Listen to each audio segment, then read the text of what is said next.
MBC 강원 영동 시사 프로그램 라디오 동서남북입니다. 네, 지난 17일 속초에선 영랑호 생태탐방로 조성사업 기본계획 용역 주민 설명회가 열렸습니다.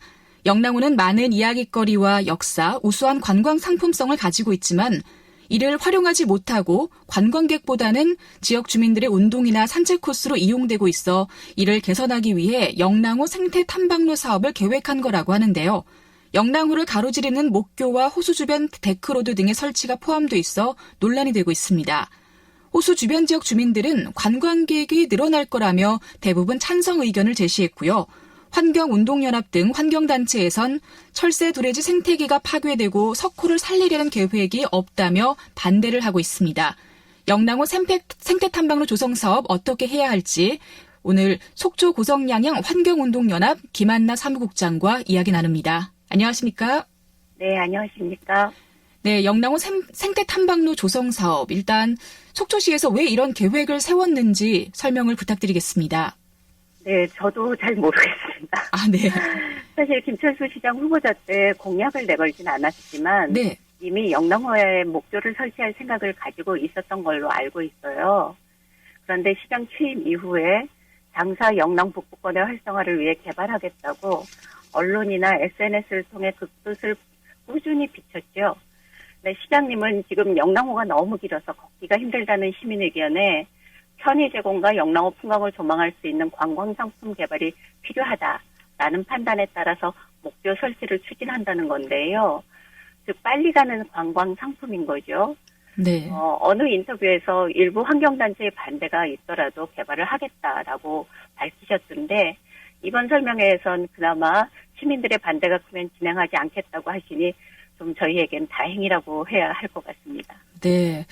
일부 시민단체가 반대를 하더라도 진행을 하겠다. 하지만 시민 의견 다수가 또 찬반인 것은 또 고려를 좀 하겠다라고 말씀을 하신 거네요. 네네. 네. 이 영랑호의 생태 탐방로가 조성이 되면 아무래도 이 철새들에게 좀 위협이 되지 않을까 그 생각이 가장 먼저 들거든요. 영랑호를 지금 철새들이 많이 찾아오고 있죠? 그렇죠. 이번 주민설명회 때 발표된 용역을 살펴보면은요, 목표 설치 예정 3개 안을 냈어요. 그런데 이 3안 모두 사계절 내내 새들이 쉬는 모래톱에 설치하겠다는 거예요. 생태탐방로 역시 수면성 물새들이 쉴 수 있는 풀숲 위로 놓이고 스카이워커나 생태탐방데크가 호수 안쪽을 질러서 실시되는 것을 제안하고 있어요. 그래서 지금 영랑호를 나가보시면 호수 가운데는 잠수성 물새 그리고 생태 탐방로 등을 설치하겠다는 호수변은 수면성 물새들이 날아쉬고 있는데 개발 계획이 세워진 어느 곳 하나 새들에게 위협이 되지 않는 곳이 없어요. 영랑호는 네. 5,000km 날아와서 몸을 추스르고 다시 1만 km를 뉴질랜드로 날아가는 고요물새 새들에게는 목숨과도 같은 자리입니다. 그렇군요. 영향이 클 수밖에 없죠. 네. 그럼 혹시 지금 우리 영랑호를 찾아오는 철새들은 어떤 종류가 있는지 좀 여쭤봐도 될까요? 네, 지금 한 10월 달쯤서부터 청동오리와 흰뺨검둥오리 그리고 흰족지가 좀 빨리 날아와 있고요. 가마오지가 겨울 철새인 가마오지들도 이미 날아와 있고 베백로가 무리지어서 날아와 있는 것을 발견할 수 있어요. 그래서 지금 9, 10월 달에는 도요물새 새들이 있다가 간 상태고요. 네. 지금 현재는 겨울철 새들이 무리지어서 날아오고 있는 거죠. 그렇군요. 그리고 환경운동연합에서 이번 생태탐방로 조성 계획이 자연이 준 석호를 살리려는 계획이 없다라고 말씀을 하셨는데요. 일단 이 석호를 살리는 게 왜 중요한지 이유를 좀 설명해 주시기 바랍니다. 네, 지금 석호는 원주지방환경청에서 이것을 좀 관리하고 있거든요. 네. 그만큼 관리를 한다는 건 좀 중요한 부분이라고 보셔야 될 것 같은데요. 자연호수 석호는 자연사 박물관이면서 역사박물관으로 학술적 가치가 커요. 그리고 철새 도래지면서 중간기착지죠. 독특한 생태계를 가지고 있는 지수호고 문화, 관광, 교육 자원으로서 우리에게 주는 혜택도 큰 곳이 석호입니다. 네. 이번 기본계획에서 용역회사가 밝혔듯이 철새 도래지, 철새 서식지 생태계가 훼손될 수 있다. 그리고 영랑호의 관광과 조망과 경관을 해칠 수 있다라고 밝혔습니다. 네. 그 밝힌 이유는 그만큼 이것을 하는 것에 대해서 뭔가 좀 찜찜한 부분들, 분명 생태계의 훼손을 불러올 수 있다라는 것을 이야기하는 것이거든요. 네. 근데 지금 산불을 이유로 호수변의 작은 나무들도 모두 베어내고 있는데요. 완충 지역 없이 호수를 인공시설물로 채워가는 것은 철새뿐만 아니라 영랑호 안팎에 서로 연결되어 있는 모든 생명들에게 위협이 될 수 있습니다. 네. 그럼 조금 더 구체적으로 이번에 생태 탐방로가 이렇게 조성이 되면 석호에는 어떻게 나쁜 영향을 미치게 되는지 좀 자세한 설명을 부탁드리겠습니다. 네. 저희가 이제 그 영랑호, 제가 어렸을 때 이제 기억하는 영랑호, 그것은 숲에 쌓인 호수의 물풀과 제첩, 해변 같은 모래밭이었어요. 근데 지금은 이제 많이 바뀌어 있죠. 그런데 좀 전에 말씀드렸듯이, 영랑호에는 식물, 동물, 그리고 양서파충류, 저서생물, 모든 생물들이 어류와 조류까지 어우러져 있는 곳이에요. 사람만 사는 곳이 아니죠. 그런데 지금 사람들이 점점 그 안으로 들어가게 되면 호수는 압박이 심해지고 그 안에 사는 생명들은 늘상 우리가 문 열어놓고 사는 것처럼 지나가는 사람들이 다 우리 집을 들여다보는 것처럼 그때 조마조마한 마음으로 석호에 사는 생명들도 마찬가지라는 거죠. 네. 네. 그러면서 석호 생태계가 망가지게 되면 결국은 죽은 호수가 되고 만다라는 겁니다. 그렇군요. 네. 자, 그리고 이 사업비와 관련해서도 사업비가 40억 원에서 120억 원으로 늘어났다라고 하는데요. 이게 무슨 얘기인지 좀 알고 싶습니다. 뭐 주민소득 향상 등의 효과 분석이 잘못됐다는 건가요? 효과 분석까지는 용역에 드러나지 않았던 걸로 기억하고 있어요. 그냥 시는 40억 원을 들여 생태 탐방로 인도교 등을 조성하겠다. 거기에다 뭐 생태공원도 조성하겠다라고 했는데 사실은 1차로 다리와 부교 등을 놓겠다는 거예요. 제가 궁금해서 물어봤을 때 비용이 거기에 제대로 나와 있지 않았었거든요. 그래서 다리와 부교를 놓는 데만 40억이 들어가는 것이고요. 그리고 2차로 이어서 전망데크나 철새 관망대 그리고 수변공원들을 계획하는 것이죠. 그래서 이어서 하는 개발 그것을 총합해서 120억이라는 겁니다. 그래서 영랑호에 다리 하나 놓겠다는 것이 아니라 전체적으로 영랑호를 다 돌면서 데크를 놓고 그리고 스카이워크를 놓고 뭐 이러겠다는 계획이었습니다. 네.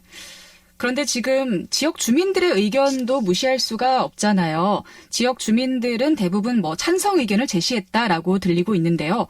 주차장과 도로 확충 등을 제시했다고 하는데 주변 주민들의 입장을 좀 들어보고 싶습니다. 네, 이번 주민 설명회에 거의 대부분의 이제 그 목소리를 내신 분들은 영랑, 장사, 북부권 주민들이었어요.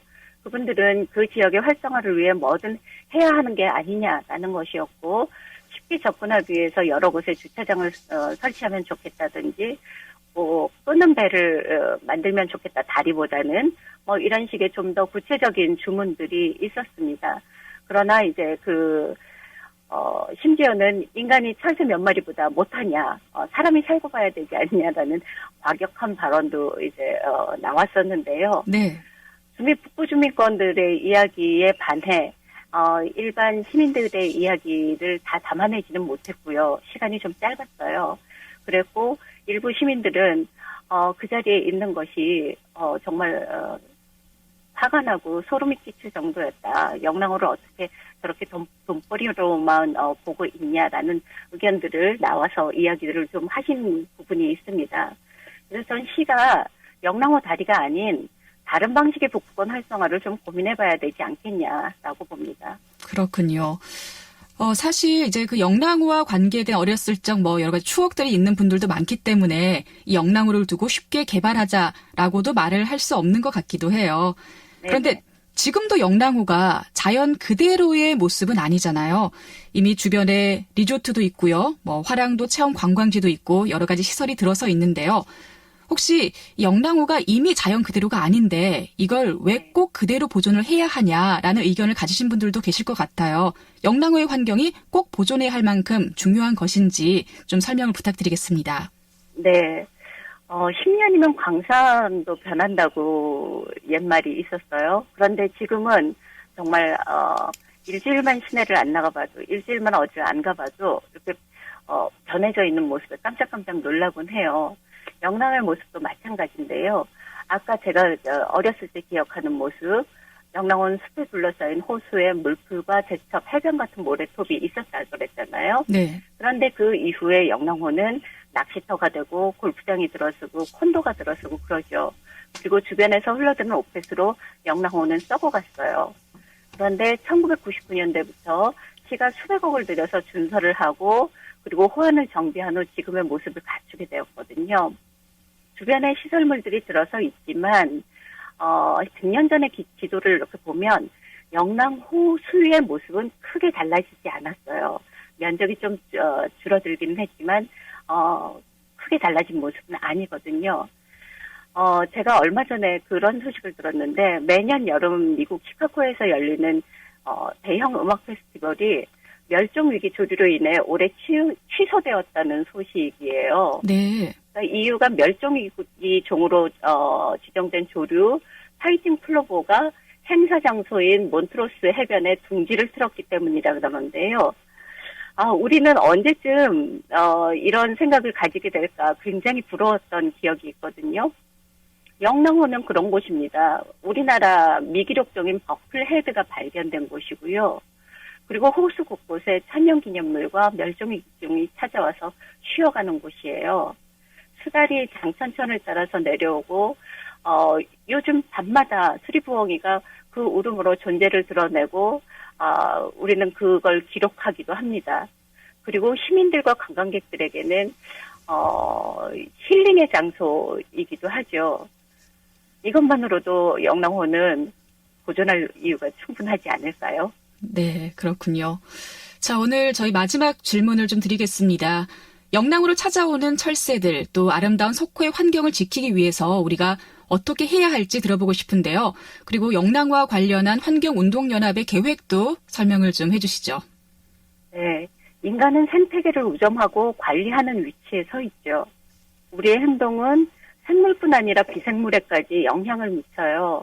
그러나 그 영향은 함께 공존하는 공간을 만들어가야 하는 것에 발휘되어야 된다고 봐요.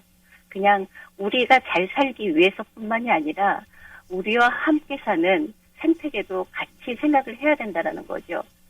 새가 사라지면 영랑호는 죽은 호수가 됩니다. 올해 환경연합은 시와 시의회에 영랑호 보존을 위한 제안을 했습니다. 이미 그랬고 시민 대상의 강좌와 세미나들을 진행했습니다. 이제 우리는 영랑호 보존을 위해서 시민들의 힘을 모을 건데요. 영랑호를 지키기 위한 시민 대책위를 꾸려서 보물인 영랑호를 두동강 내는 일을 시민들과 함께 막아내려고 합니다. 네. 자, 오늘 말씀 잘 들었습니다. 속초 고성 양양 환경운동연합 김한나 사무국장과 이야기 나눴습니다. 고맙습니다. 네, 고맙습니다. 네, 환경과 개발, 보존과 개발, 항상 참 어려운 문제인 것 같습니다. 시민 편의를 위한 개발도 중요하지만 한번 파괴되면 되돌리기 쉽지 않은 만큼 확실한 보호 대책도 뒤따랐으면 좋겠네요. 자, 10월 21일 월요일 라디오 동서남북 오늘 순서는 여기서 마치겠습니다. 지금까지 기술 권태웅, 구성 정재익, 진행의 김서영이었습니다. 오늘 마지막으로 노래 한 곡 띄워드리도록 할게요. 네. 자, 서영은의 가을이 오면 들으시면서 저는 내일 다시 인사드리겠습니다. 고맙습니다.